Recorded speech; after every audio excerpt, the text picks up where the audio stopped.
History is full of men.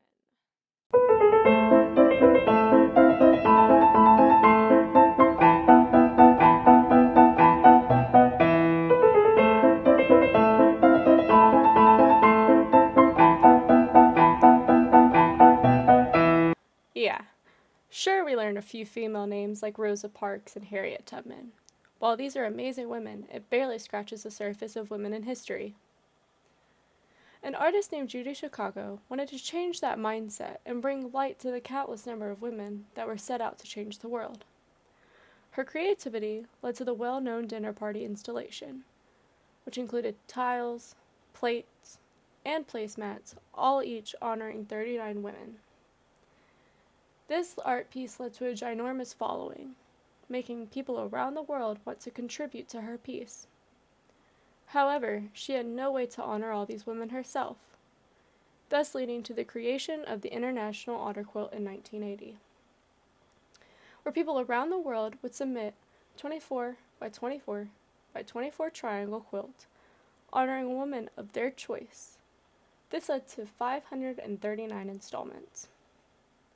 One contributor was Gail Crawford from Cleveland, Ohio, who wanted to shed light on a woman that was truly excluded from history. Matilda Joslyn Gage, born March 24, 1826, in New York, was raised a very progressive and liberal woman.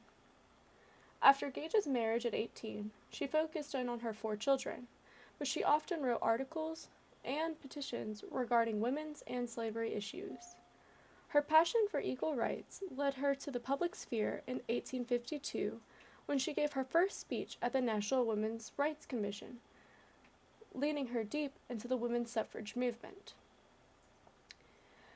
Though not a great public speaker, her effectiveness was through writing.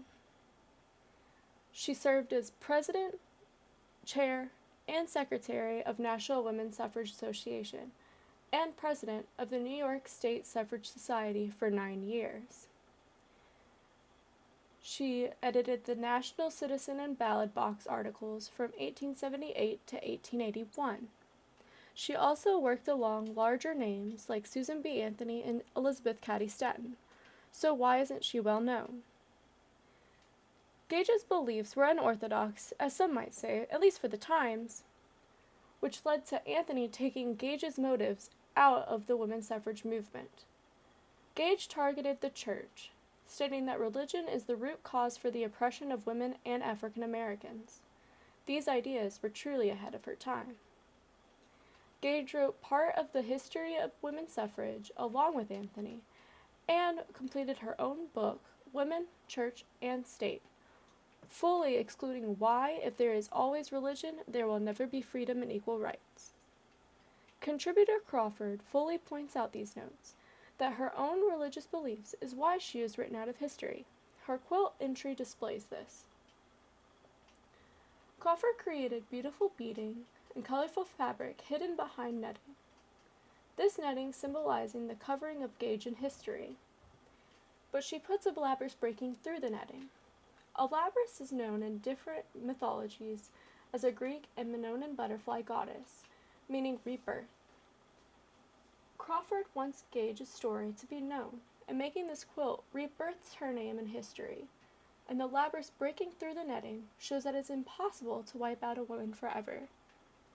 Matilda Joslyn Gage, one of the main contributors to